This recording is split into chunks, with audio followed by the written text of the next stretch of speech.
Vorkath and Phantom Muspah, once considered the pinnacle of late-game bossing, are now widely considered to be solidly mid-game content, and rightfully so. The Desert Treasure 2 bosses exist, and the money per hour from Muspah and Vorkath pale in comparison to the likes of Ardorvis, Nex, and your pick of any of old school's 3 incredible raids. But you gotta start somewhere, and what better place to start than the Blue Dead Dragon and the Ethereal Muffin. My name is Paul, and today I'll be joined by Tbow RS in helping me determine which mid-game boss is better to build your bank for the big leagues. And if you like bossing as much as Tbow and I do, then like and subscribe to our channels, and there'll be more to come. We'll be happy to make some more. What's going on, everyone? I hope you guys are all having an amazing day. My name is Tbow, and in this episode I will be doing Vorkath in this Vorkath first Muspah video. I am honestly so glad to be here with Paul doing this video. I hope you guys do enjoy this one, and I hope we can create more videos together in the future. But without further ado, guys, let's hop right into the gear setup and requirements in order to do Vorkath.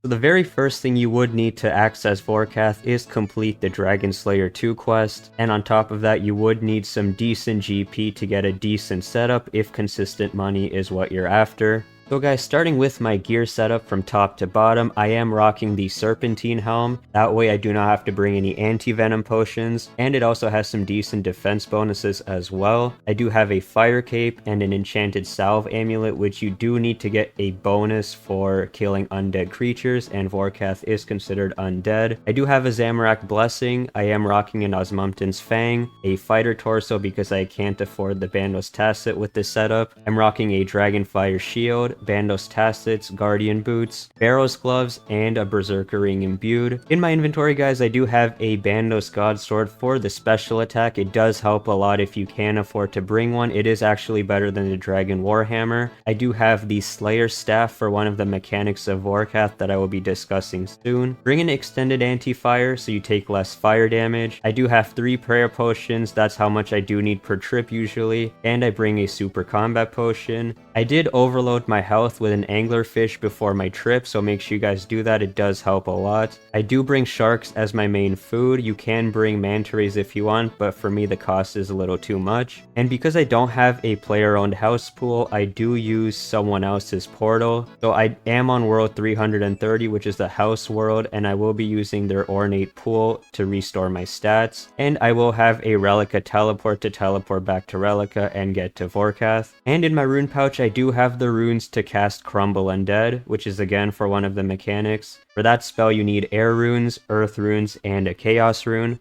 And guys, in terms of cost for this setup, as you can see, it is about a 72 million GP cost. And if I die, which I do die quite frequently here unfortunately, it does cost about 350k to get your stuff back. Now, if you have to cut costs here, what I would suggest is to swap out the Dragonfire Shield for maybe a Dragon Defender and the Guardian Boots for Dragon Boots. I wouldn't really cut out the Bandos Tacets, only because it does provide good strength and defense bonuses, and it is necessary to have defense bonus for the range attack that Vorkath has. Otherwise, I would consider everything else essential, and you should not cut down on this unless you want to make your trips a lot shorter. And guys, before I start the sample kill for this video, I do want to go over the mechanics that Vorkath does have that you should know about. The first main mechanic is his acid pool attack, and he'll spit green acid pools everywhere. All you have to do is turn off your run energy and just walk around the pools in a straight line. For more experienced players, you guys can try the Wook's Walk, which includes damaging Vorkath as he's spitting the acid pool and fireballs at you. I don't recommend it if you're new. I personally do not do it, but that is something you can try to do if you're more experienced. The second mechanic does involve him freezing you in an ice cube, and he does summon a minion that will explode if it gets close enough to you, dealing significant damage. That is when you equip your Slayer Staff and cast Crumble Undead before he gets to you. Otherwise, you will be comboed out and you'll most likely die. And yeah, guys, that's mainly the gist of Vorkath. Those are the 2 main mechanics you do have to look out for, in addition to the 1 fireball that he'll shoot up in the air. All you have to do is move 2 tiles away from it and you're fine. Personally, I do recommend keeping your run energy off throughout the entire fight. That way you don't have to remember to toggle it on and off when he does his acid pool attack. And yeah, guys, with that being said, let's go ahead and do one example kill.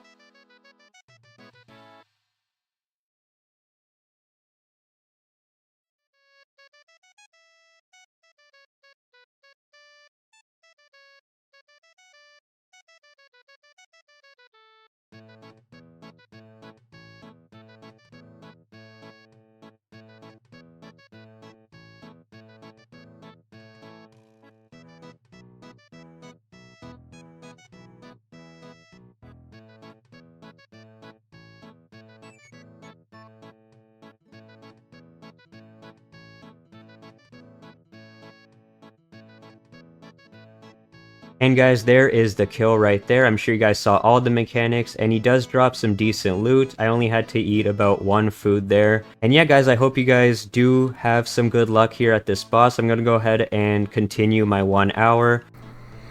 Alright, and while Mr. Tbow is getting on with his hour of Vorkath, I'm going to explain how you do Phantom Muspah. And starting with the gear, let's go into the gear and requirements for Phantom Muspah. You are going to need Secrets of the North beat. Let's go have a look, see at Secrets of the North. Where are you at? See, there we go. Secret. I need to beat this quest. A lot of requirements and stuff. You'll beat it. It's a pretty easy quest, and then you have to beat an easier version of the boss. Not bad. Not a bad quest at all. And you need to beat this quest for Desert Treasure 2. So pretty good stuff. And then we're gonna go over the gear. And so if we go over the gear, let's have a look at the prices as well. We got the Crystal Helm starting off. And that is a 5 mil item. Missouri Assembler is free. Anguish is like 18 mil. Mine is 23 mil because I'm stupid and I have a kit on it because it looks cool. Look at this cool thing. You know you love it. You know you love it. And then you're going to need whatever amount of Sapphire Bolts. Bring however, you could bring a max cash stash of Sapphire Bolts if you wanted to. I brought 151. It's 2k. You're going to barely use them. Bofa is like 137 mil. Yep, almost 138 mil. Crystal Body, we got 16 mil, a little over 16 mil. Crystal Legs, 10 mil. And then Barrel's Gloves are 130k if you don't have the Lumbridge Elite done, or 100-ish k if you do. And then boots don't matter. Bring whatever boots you want. If you want to bring Brimstone boots, that's fine. If you want to bring Purgations, that's fine. If you want to bring God Bless D'hide boots, that's fine. Or if you want to bring Devout boots, that's also fine. The boots are a pretty irrelevant DPS slot. They do almost nothing for your damage. Unlike the Ring of Suffering, which is insane for damage. Crazy. The Ring of Suffering is crazy for this boss. Every time he hits, he always does a little bit of chip damage to you through prey range. So the ring hits him back almost just hits him back every time for 1 damage. And it stacks, so you can get like an extra 30 damage on the boss. That's crazy. That's like thralls. That's like having 2 sets of thralls for this guy. Incredible stuff. And now let's move on to the inventory.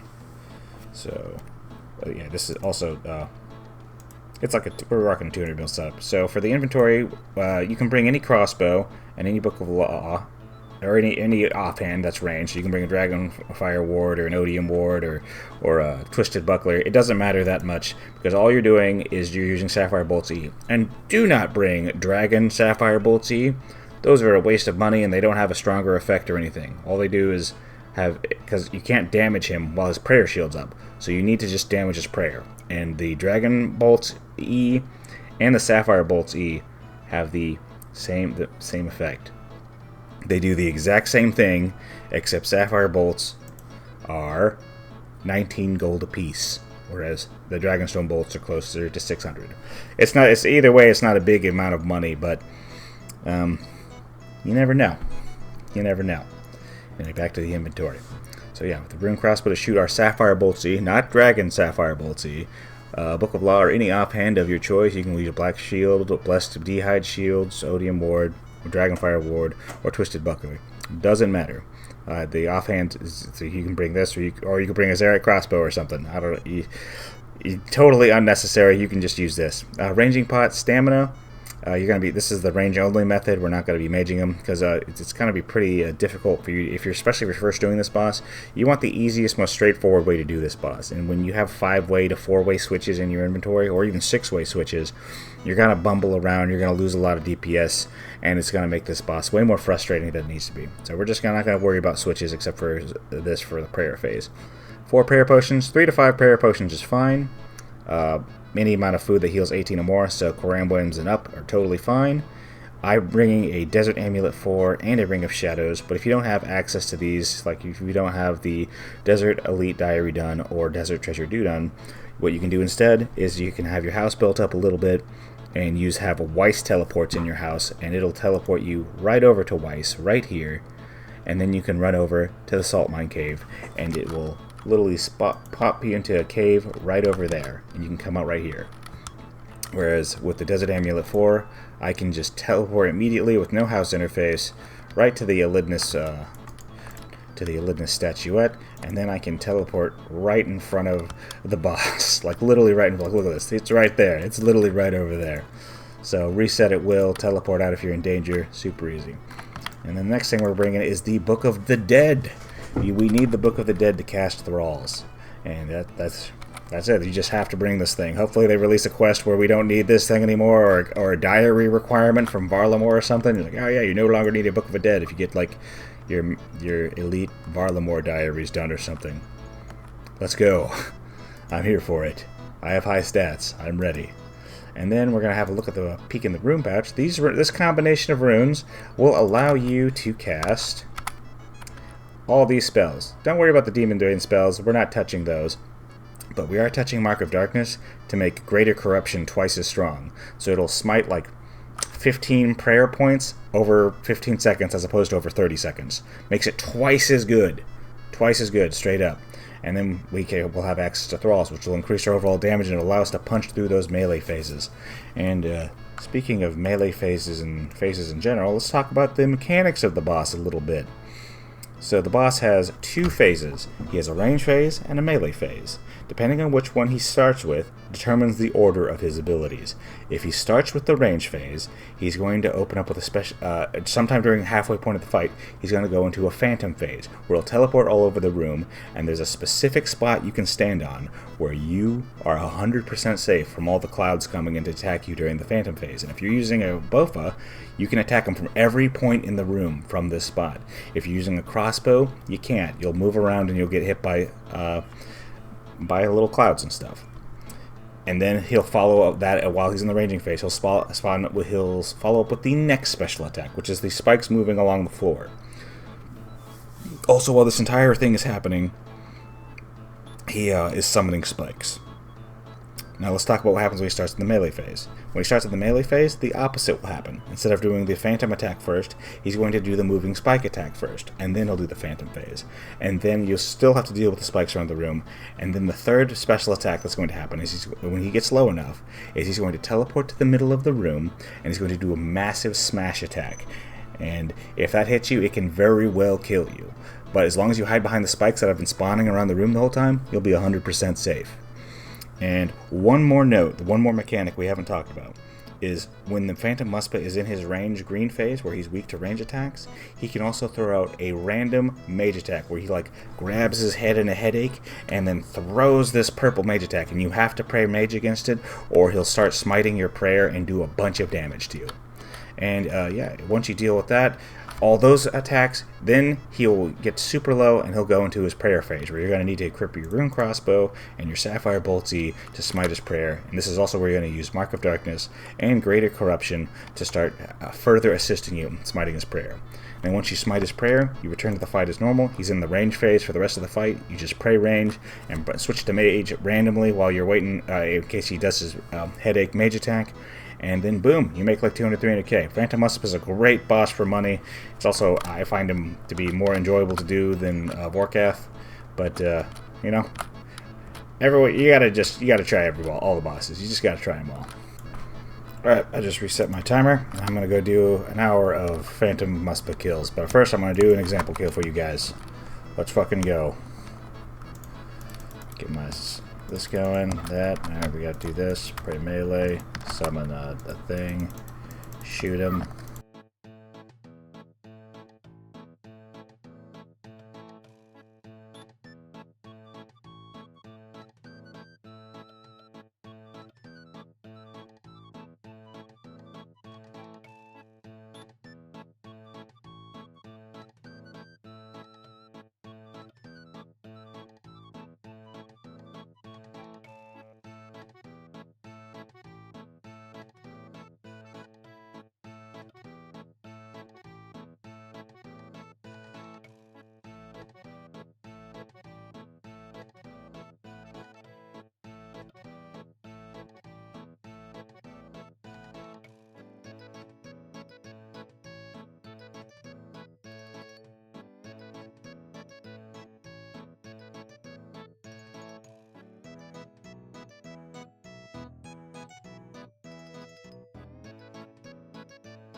That was the example kill.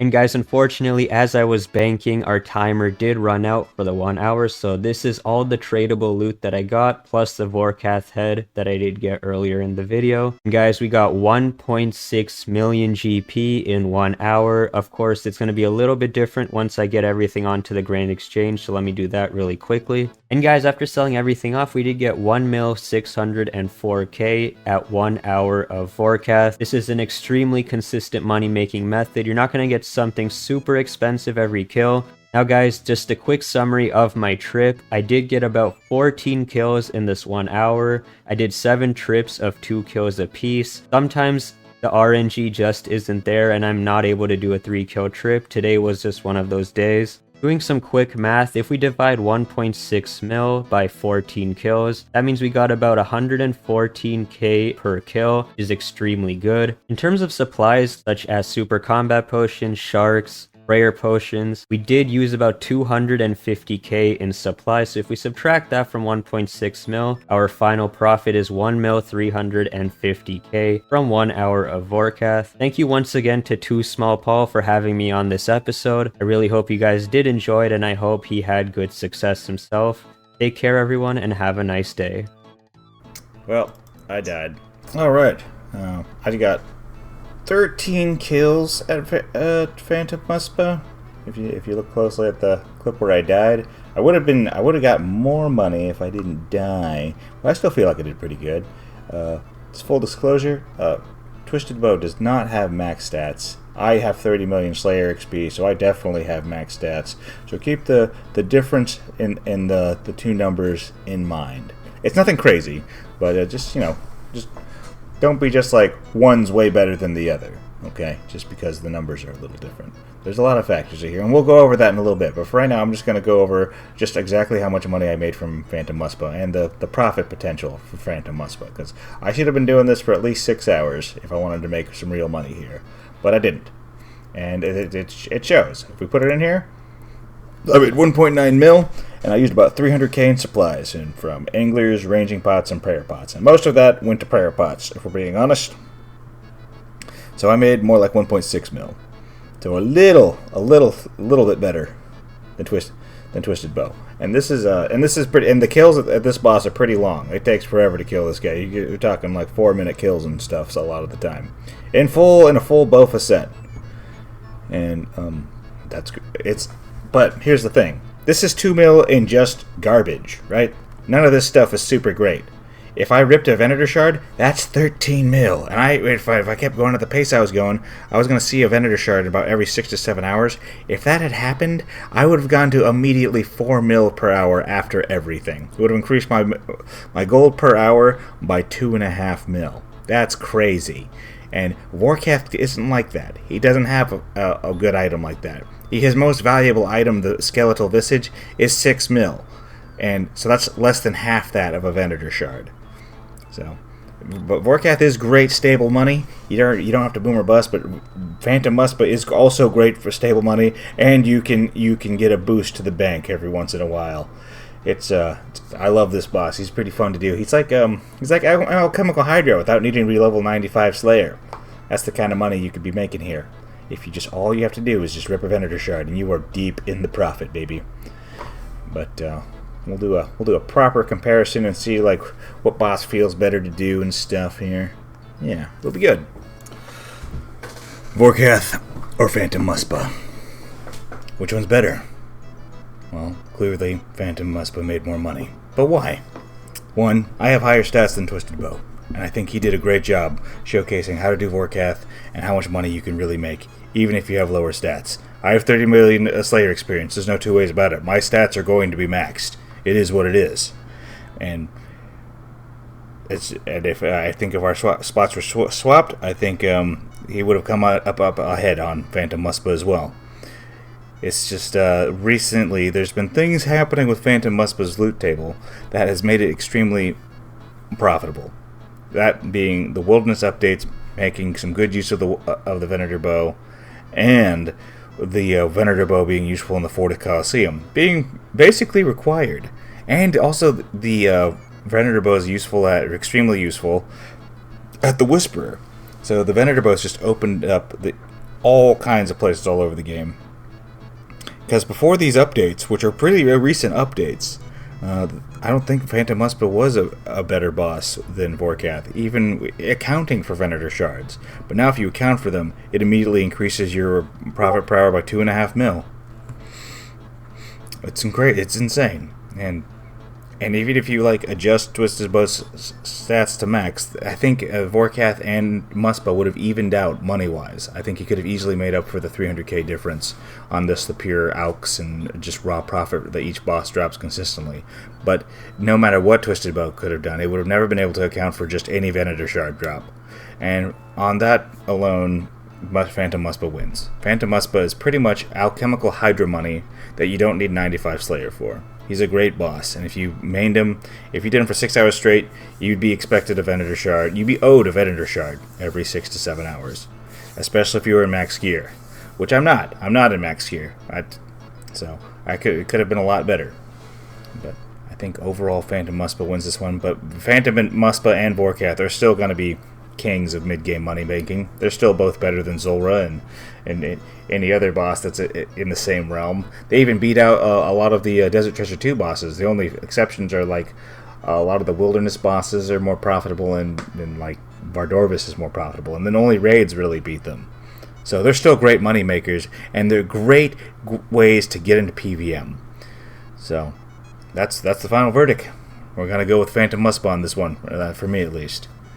Anyway, if you guys watched this far, this was a total experimental video. No idea how this is going to perform. And if you watched this far, I really appreciate you. And please consider liking and subscribing to me, and especially to Twisted Bow. This was a real group effort, and it was a lot of fun to do. Anyway, you guys take care.